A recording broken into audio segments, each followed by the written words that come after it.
कभी crowded place में मत जाइए।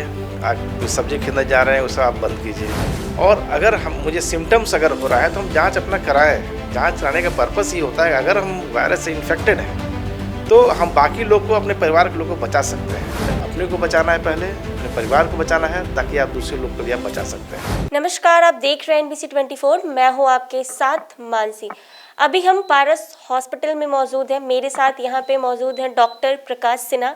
सर, सबसे पहले मैं आपका बहुत बहुत वेलकम करती हूं अपने चैनल पे। नमस्कार, मैं डॉक्टर प्रकाश सिन्हा हूँ। मैं यहाँ पर डिपार्टमेंट ऑफ पल्मोनरी मेडिसिन में सीनियर कंसल्टेंट हूँ और जितने भी कोविड से रिलेटेड और चेस्ट से रिलेटेड जो भी पेशेंट्स हैं उनको मैं देख रहा हूँ।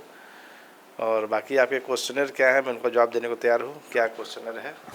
तो देखा कि ये रिलेटेड कोविड से रिलेटेड हमें बहुत सारे आंसर्स बताएंगे और बहुत सारे प्रिकॉशंस बताएंगे जो कि आजकल लोगों में बहुत ज़्यादा चाहिए।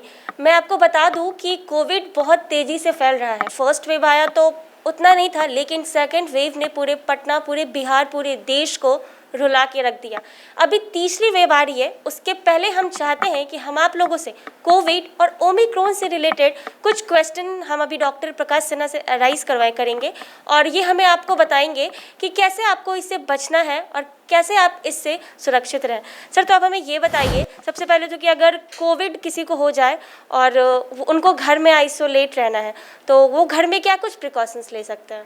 देखिए, घर में आइसोलेशन का मतलब हुआ कि आप अपने फैमिली मेम्बर से थोड़ा अलूफ रहिए। घर में 2-3 कमरे होते ही हैं, एक कमरे में आप बंद रहिए। कमरे में वेंटिलेशन होना चाहिए, बालकनी होना चाहिए जहाँ कि आप आराम से अपना डेली रूटीन वर्क है आप आराम से कर रहे हों। आपके बाकी फैमिली मेम्बर्स जो हैं वो आपसे दूर हों। दूर करने मतलब घर में ही हो, बाकी कमरे में वो लोग हों। वो लोग अपने हिसाब से प्रिकॉशन करते हैं, करना चाहिए उनको। और केवल 5 से 7 दिन का होता है। नए जो वायरस आए हैं इनमें जो इन्फेक्टिविटी जो देख रहे हैं है ज़्यादा है, बट लोग 5 से 7 दिन में ठीक हो रहे हैं और मोर्टेलिटी रेट बहुत कम है। इसलिए ये ठीक है कि आप जितना जल्दी अपने आप को आइसोलेट कीजिएगा उतना जल्दी आप अपने को बचाइएगा, अपने परिवार को बचाइएगा, अपने आसपास के लोग को बचाइएगा।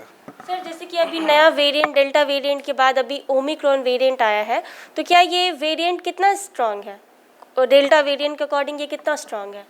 देखिए, डेल्टा वेरिएंट जो वेरिएंट आया था वो स्टार्टिंग में उसका सबका रूट ऑफ एंट्री एक ही है। अपर एयरवे नोज़ हो, चाहे ओरल कैविटी हो, चाहे नोज़ हो। मोस्ट फ्रेंडली नोज़ होता है क्योंकि यहाँ से आदमी सांस लेता है, तो वायरस इसी रूट के द्वारा अंदर घुसता है, थ्रोट में आता है, थ्रोट के बाद रास्ता पकड़ के इसे लंग्स में आता है। तो डेल्टा वेरिएंट तो बहुत ही ख़राब वेरिएंट था जो कि सीधे लंग पे जाके इफेक्ट करता था, अटैक करता था। तो उसमें अटैक का रेट था 5 to 7 डेज़। बट ओमिक्रॉन जो है ये इसका स्पाइक प्रोटीन का डिफरेंस होता है। ओमिक्रॉन का स्पाइक प्रोटीन जो है वो वीक है, इसलिए अपर एयरवे जो होता है, नोज़ है, ओरल कैविटी है, थ्रोट है, वहीं पर जाके लिमिट हो जाता है। और इसके बाद इन्फेक्टिविटी है, ठीक है, लोग इन्फेक्टेड हो रहे हैं, बट जो विरुलेंसी है, जो पेशेंट का एडमिशन रेट है बहुत कम है। कुछ ओरल मेडिसिन पे ही पेशेंट 5 to 7 डेज में ठीक हो रहे हैं। सर, तो ये जो ओमिक्रॉन वेरिएंट है मतलब ये ज़्यादा स्ट्रांग नहीं है? मतलब अगर किसी पेशेंट को हो जा रही है तो उसे हॉस्पिटलाइज करने की ज़रूरत है या फिर वो घर पे भी ठीक हो सकता है? देखिए, हॉस्पिटलाइजेशन का तब ज़रूरत पड़ती है जब पेशेंट को, जैसे हमारे यहाँ पेशेंट एडमिट हैं जिनको CKD, नॉन CKD थे, डायबिटीज़ अनकंट्रोल था, कुछ तरह के परेशानी, कंप्लीट हार्ट ब्लॉक लेकर आए, साथ में उनको ओमिक्रॉन का इन्फेक्टिविटी हो गया, तो उस तरह के पेशेंट को एडमिट करते हैं हम लोग, क्योंकि बाकी सारे सिस्टम को बचा के चलना होता है। तो उसमें क्या है कि अगर आप केवल वायरस पर ध्यान रखिएगा तो बाकी सिस्टम को वैसे पेशेंट का मोर्टेलिटी रेट या मॉर्बिडिटी रेट बढ़ सकता है। तो इस हिसाब से है कि जो यंग पेशेंट हैं या जो पेशेंट हैं जिनको कोई भी कोमोर्बिड कंडीशन नहीं है, वो लोग OPD बेसिस पर आराम से ट्रीट कर रहे हैं, आराम से ठीक होकर घर जा रहे हैं। घर जा रहे हैं। सर, एक सवाल हमारा ये था कि जिससे कोविड हो जा रही है तो मतलब सेकेंड वेव में बहुत ज़्यादा ये केस देखने को मिले थे कि ऑक्सीजन लेवल उनके बॉडी का कम हो जा रहा था। ऐसा क्यों हो रहा था? देखिए, ये जो डेल्टा वेरिएंट था इसका क्या इफेक्ट था कि ये लंग्स में जो लोअर पैरेन्काइमा होता है एल्वुलाई में, वहाँ पर जाके अटैक कर रहा था। ये लंग में फाइब्रोटिक लंग करा रहा था, जिसके वजह जहाँ पे कि ऑक्सीजन का डिफ्यूज़न होता है ना, परफ्यूज़न होता है, तो इसी कारण से लोग का ऑक्सीजन लेवल कम हो रहा था। ठीक है, बट ये ओमिक्रॉन में ये चीज़ नहीं है, ये तो केवल थ्रोट तक ही लिमिट है। सो नीचे लंग में इसका इफेक्ट आ नहीं रहा है, इस कारण से ओमिक्रॉन वाले सुरक्षित हैं। और डेल्टा वाले में वही जैसे मैंने बताया कि क्लाउडिंग ऑफ लंग्स हो रहा था, जैसे आप बादल देखते हैं उससे तो लंग्स का स्ट्रक्चर हो रहा था।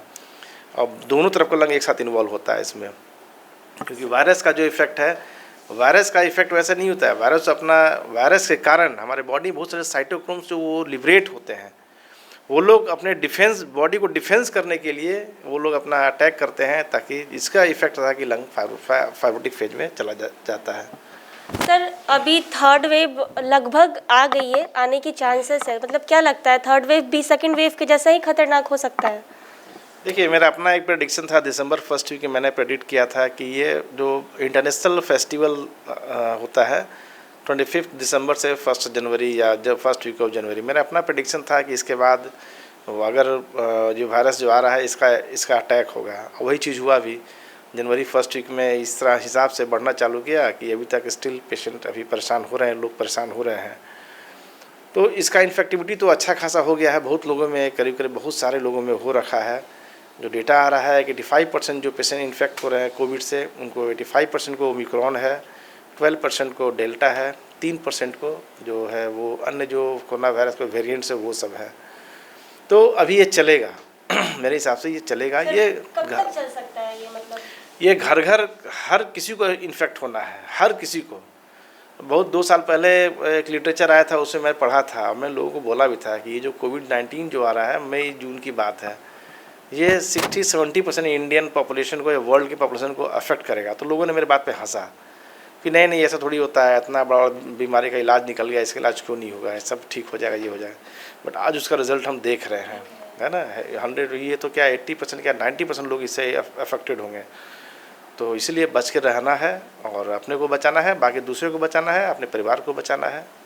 आपने बताया कि सोशल डिस्टेंसिंग, मास्क, सैनिटाइजिंग, और इसके अलावा जो होता है कि आप कभी क्राउडेड प्लेस में मत जाइए। आप कोई सब्ज़ी खरीदने जा रहे हैं उसे आप बंद कीजिए। सब्ज़ी वाले जो भी हैं उनको बोलिए घर पे ही पहुंचा दे तो ज़्यादा अच्छा है। लोग दिक्कत वही हो रहा है कि लोग मार्केट में निकलते हैं, उतरते हैं, आप तो मास्क पहने हैं, बाकी लोग, बहुत लोग मास्क नहीं पहनते हैं, तो बचना उनसे है। और अगर मुझे सिम्टम्स अगर हो रहा है तो हम जांच अपना कराएं। जांच कराने का पर्पस ये होता है अगर हम वायरस से इन्फेक्टेड हैं तो हम बाकी लोग को, अपने परिवार के लोगों को बचा सकते हैं। ऐसे लोग, बहुत लोगों मैं सुन रहा हूँ, देख रहा हूँ कि वो लोग बोलते नहीं सर मुझे हेडेक हो रहा है और रनिंग नोज़ हो रहा है और फीवर हो रहा है, सो जांच क्या कराना है सर, दवाई खाते रहेंगे अपना। बट नहीं, ये गलत चीज़ है। ठीक है, आप जांच मत करें, बट अपने आप को आइसोलेट कर लीजिए। अगर आप जांच नहीं कराएं तो फिर भी अपने आप को आइसोलेट कर लीजिए, और 5 to 7 डेज़ के बाद फिर भी वो सिम्टम्स अगर परसिस्ट कर रहा है तो आप अपने नियर बाय जो भी अच्छे डॉक्टर हैं जरूर उनसे राय लीजिए, है ना। हो सकता है कि आपको ओमिक्रॉन की जगह कोई दूसरा वायरस का अटैक हुआ हो। तो इसमें वही चीज़ है, अपने को बचाना है पहले, अपने परिवार को बचाना है, ताकि आप दूसरे लोग को भी आप बचा सकते हैं। तो सर देखा आपने, हमें डॉक्टर प्रकाश सिन्हा ने कोविड से बचने का बहुत सारा उपाय बताए, जो आप प्लीज़ अप्लाई करें और सावधान रहें। इसी तरह के छोटे बड़े खबरों के साथ देखते रहे NBC 24।